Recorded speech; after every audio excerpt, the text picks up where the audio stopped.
What you should really look for when choosing a wife. Guys, I need to tell you something that no one has the guts to say out loud anymore.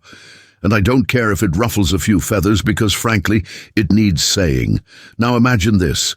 You're in your mid-30s, doing all right in life. Good job, good car, bills are paid. And you're thinking, maybe it's time to settle down. Maybe I should find a wife. But here's where most men mess things up completely. They go looking for some fairy tale Instagram fantasy, dimples, yoga poses, cocktails on a rooftop. But let me ask you something. Do you want a wife or a lifestyle accessory? Because the two are not the same. This isn't about swiping right on a pretty face. This is about choosing the person who could very well make or break the rest of your life. And no one, absolutely no one, teaches us how to do this right. So you end up choosing based on how she looks in a dress or what your mates think. Well, my friend, you better stay with me now, because what I'm about to tell you could save you a lifetime of misery. Can she handle boredom? Let me ask you something real. Have you ever asked yourself how she handles boredom? No, seriously. Not parties, not Instagram holidays, but proper, soul-sucking boredom. Because that's what 80% of marriage is all about. It's bills. It's routine. It's waking up next to the same person every day when nothing exciting is happening. And if she needs constant stimulation, constant attention, if she dreads silence or feels the need to perform for the world 24/7, mate, you've got yourself a ticking time bomb. See, when life gets dull, and it will, you want a woman who doesn't panic, a woman who finds comfort in routine. You want the type who's calm in the mundane. Because a girl who thrives only in the highs will leave you during the lows. Think about that. If she treats every quiet moment like a crisis, you're going to spend your life trying to entertain someone who's never satisfied. And let me tell you, that is a one-way ticket to emotional bankruptcy. Does she respect you or just tolerate you?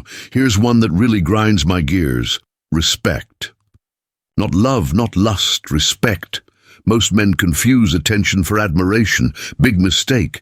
You ever notice how some women talk about their boyfriends like they're toddlers or unpaid interns?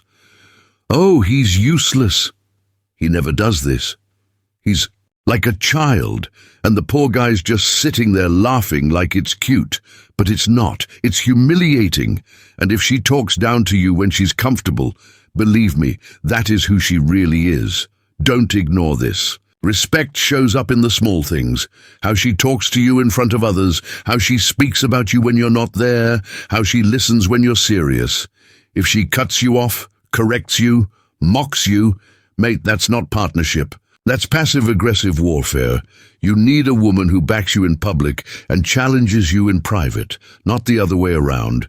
Because a wife who doesn't respect you will one day despise you. And I don't care how beautiful she is, disrespect ages faster than beauty fades. Is she actually feminine or just cute? Let me hit you with something that'll offend half the planet. Cute does not equal feminine. Being pretty doesn't. Make her nurturing. Having a sweet voice doesn't mean she's kind. There's a massive difference between being desirable and being good wife material. Feminine women are builders. They multiply what you give them. You give them peace. They give you comfort. You give them a plan. They help execute it. You girls want attention. Feminine women want to build a life. One will constantly ask, where are we going next? The other will ask, how can I help you get us there? That's the real test. You need someone who supports your vision, not someone who drains your energy trying to get her life together at 34 with a vision board and a dog. Harsh? Maybe, but we're not playing games here. You've got one life, and if you pick the wrong woman, you'll spend it apologizing for trying to be a man. Can she disagree without destroying? Now listen, every couple argues, but here's the real question.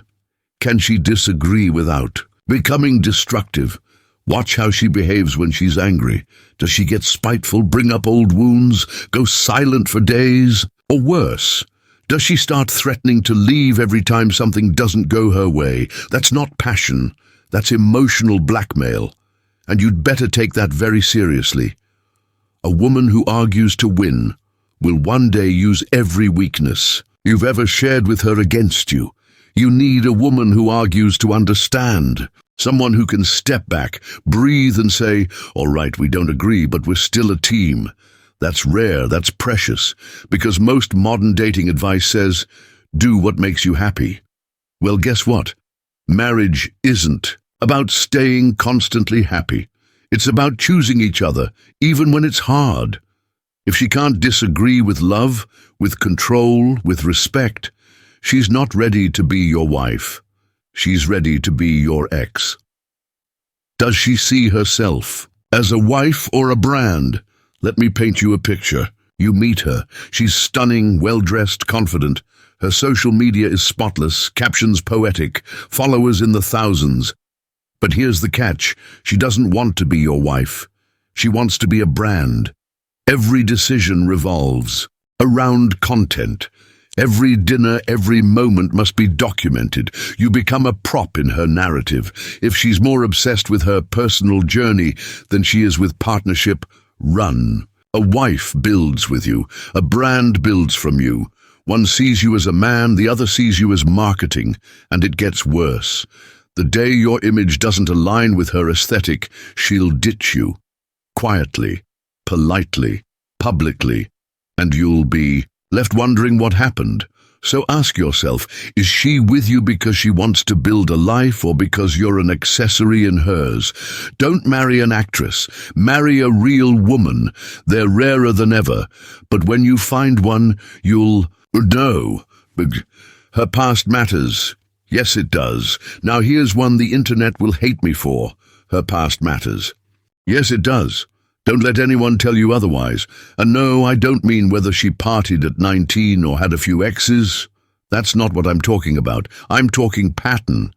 If she has a history of chaos, short relationships, lots of drama, emotional roller coasters, you better believe that's not just bad luck. That's a habit. And unless she's done some serious inner work, that habit will continue with you. Ask her about her past, and not just the highlight reel. Ask her what she did wrong. If she blames every ex, every situation, every disaster on someone else, mate, you're next. You need a woman who takes ownership of her life, who says, yes, I messed that up. Here's what I learned. That's growth. That's maturity. And if she can't show that, she's not ready. You don't buy a house without checking its history. Why would you marry someone without doing the same? 7. Is she grateful or entitled? Let's talk about gratitude. Yes, gratitude, the most underrated quality in modern relationships. You want a wife who's grateful, not for diamonds or 5-star dinners, grateful for the small things. You holding the door, you working late, you trying. Because here's the truth. If she's not grateful when you're giving what you can, she won't be grateful when you give what you can't afford. Entitlement kills love. It turns appreciation into expectation. And the more entitled she is, the more drained you'll feel. Every time you do something nice, it won't be seen as love. It'll be seen as the bare minimum. That's a soul killer, mate. You'll feel like you're never enough. And once that starts, you'll either shut down or burn out. Marry a woman who says thank you, who notices effort, who makes you feel valued. Because when a woman is grateful, you'll want to give her the world. And when she's not, you'll start to regret ever trying.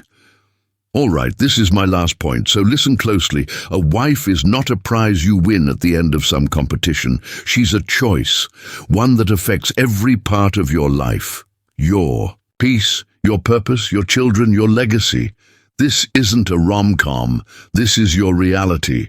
And no, you don't need to be perfect. But you need to be aware. Choosing a wife is not just about who you love or who you like or who turns you on. It's about who you can build with when things get rough, who makes you stronger, wiser, calmer. Don't chase butterflies, chase values. Ask yourself, if I lost everything tomorrow, would she stand beside me or scroll past me? That's the question. That's the filter. Everything else? Hype. Looks fade. Feelings change, But character, that stays. So choose well, because your wife isn't just your partner. She becomes your mirror. And if you marry the wrong reflection, you'll hate the man staring